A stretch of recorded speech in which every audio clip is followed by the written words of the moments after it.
Hey, what's up? It's Raul. I've been posting some videos reacting to Dave Ramsey, and a lot of people have been watching them and sending me new videos of Dave Ramsey. So I have one video here that I've been getting. I want to watch it, check it out. So let's get it started.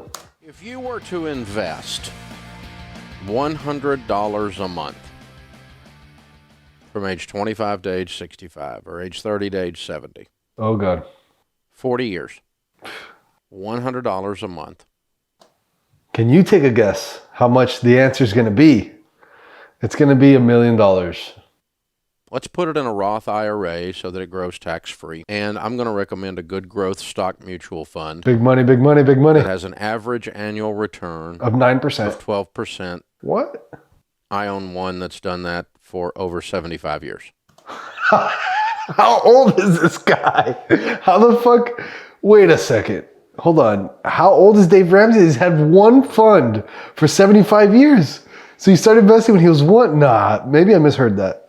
Whatever. Let's move forward. Dave Ramsey's 76. Average. Now, some years Come on. 18. Could be $1 million. Makes 4. But the average annual return is about 12% for 75 years. So let's just say you did that. Now, I know some people think that can't happen, but this is an example to help you understand how numbers work. And I've done it. My 401k has been funded, and my Roth IRAs have been funded, and anything else I could fund has been funded because even though I'm a natural spender, I figured out that I would have more to give and more to live if I saved and invested. Fair. And I've done a lot of that in good growth. There's a big anticipation coming here. He's got me already. He's got me on my toes. What's the number? But let's keep it. Growth stock type mutual funds. Now, were you doing that in a growth stock mutual fund? Were it to average 12%? Were you to put $100 a month in? Now, what do you spend $100 on? So basically, what he's getting at is if you invest $100 a day for 40 years, or in this case 76 years, which is amazing. If he's above 76, this guy looks incredible. Like, his head is very shiny still. I mean, incredible. So what he's getting at is the compounding interest effect of just putting money into like a simple mutual fund or index fund, like something very simple. So I'm curious to see what it is, but this is a very real thing. This is a very real thing. I'll guarantee you this. 95% of you listening to me right now do not do a unique written budget every month unique to that month. Almost no one does. Those that do, however, find all kinds of money that's being lost because your checking account is a freaking sieve. Money leaks out of it like you're sending it to Congress or something. You have no idea where your money goes.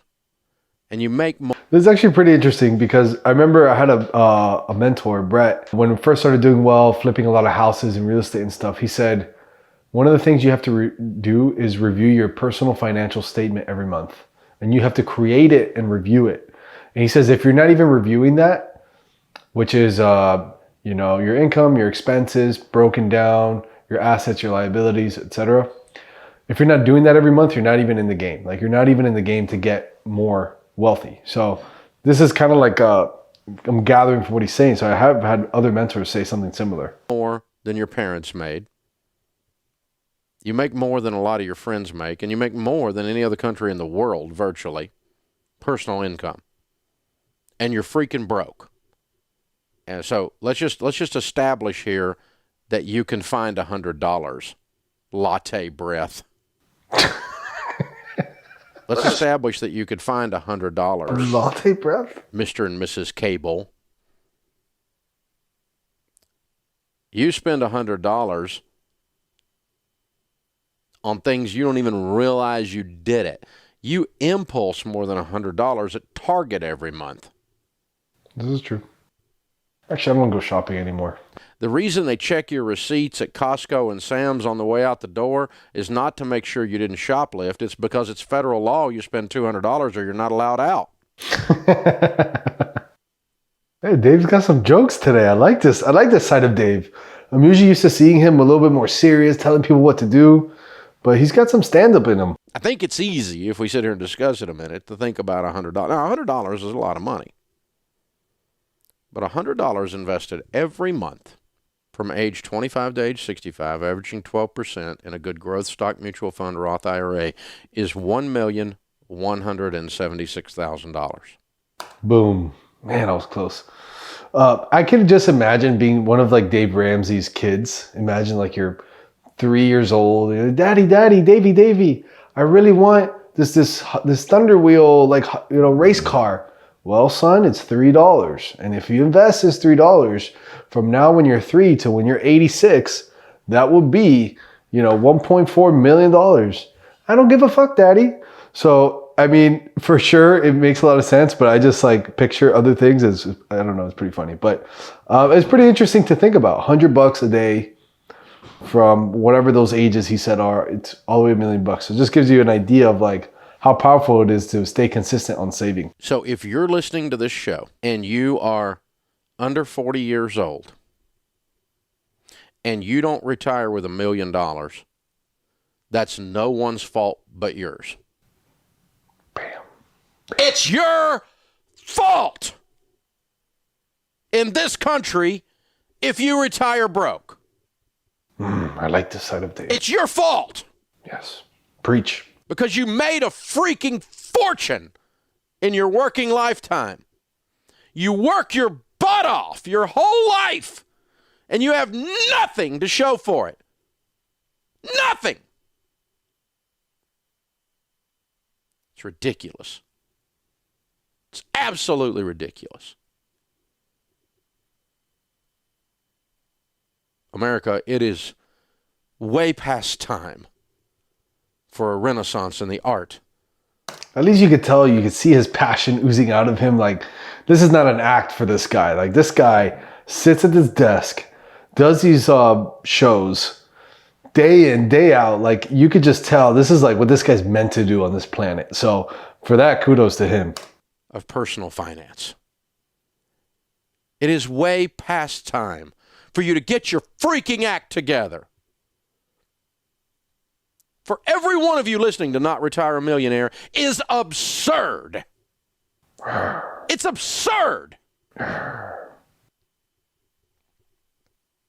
Average household income in America today is $50,000. If you say 15% of that, that's $7,500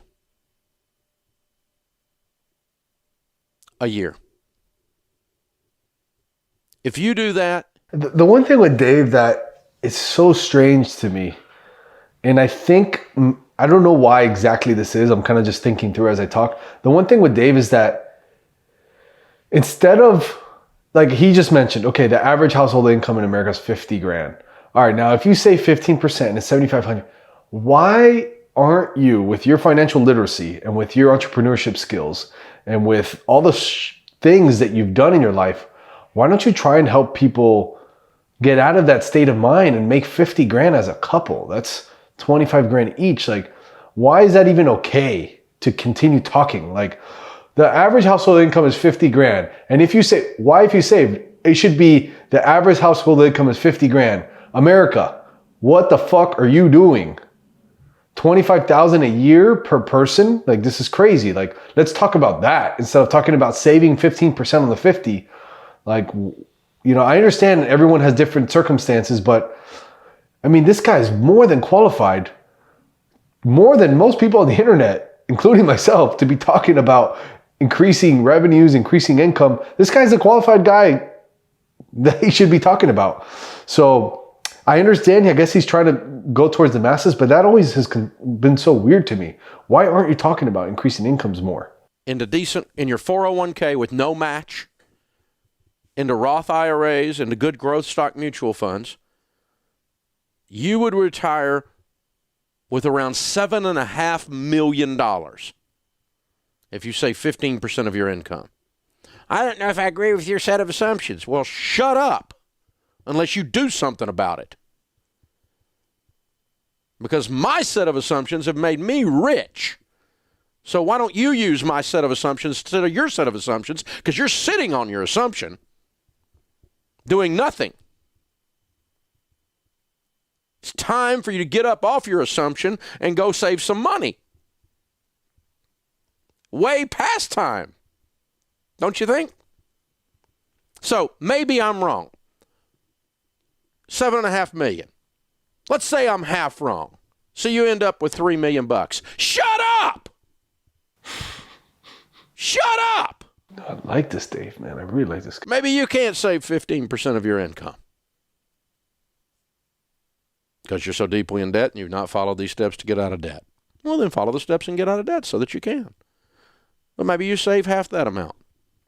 And so you only end up with, let's say, okay, let's just do this. Instead of $7.5 million, let's say that I'm 90% wrong because you're a loser. Let's just call it that. You're a loser, and I'm 90% wrong. That's $750,000 you would have, which is a whole heck of a lot more than social insecurity. Some of you are walking around. I like how he breaks down the logic, though. It's actually a very good logical argument. It's, hey, it doesn't matter what income you have, which makes sense to me now. It doesn't matter what income you have. If you save a certain amount and you're strict with it for a good amount of time, even if he's wrong, even if what he's saying is incorrect, you're still going to have a lot more than your current mindset about it. Now, it's not obviously everyone's favorite way to do it, whether you like them or not, whether you believe them or not. I mean, a lot of this stuff is pretty logical argument here. Walking around right now, and your best shot at retirement is you're thinking, I sure hope the government, which is well known for its ability to handle money, will take care of me. Well, what a stupid butt plan is that? That's ridiculous. $100 a month saved from age 25 to age 65 is $1,176,000. There is no excuse for you to retire broke. 15% of the average household income in America saved from age 30 to age 70, age 25 to age 65. Average household income being $50,000, 15% of that being $7,500 is $7.5 million. If I'm half wrong, it's $3 million. And let's just go with the assumptions here for a second, okay? Since we're talking about assumptions. I set you up in an average household income, and for 40 years you never got a raise using those numbers. Now, let me help you with this. If you started average and you don't get a raise for 40 years, you are a loser. There we go. That's what I wanted to hear from him. Starting at average is one thing, but if you start at average and you don't get a dime raise for 40 years, you're a loser. I like how he's pretty strict with stuff. Losers in our country can retire millionaires. I love it. I don't know. This video I really like. That's how dynamic this economy is.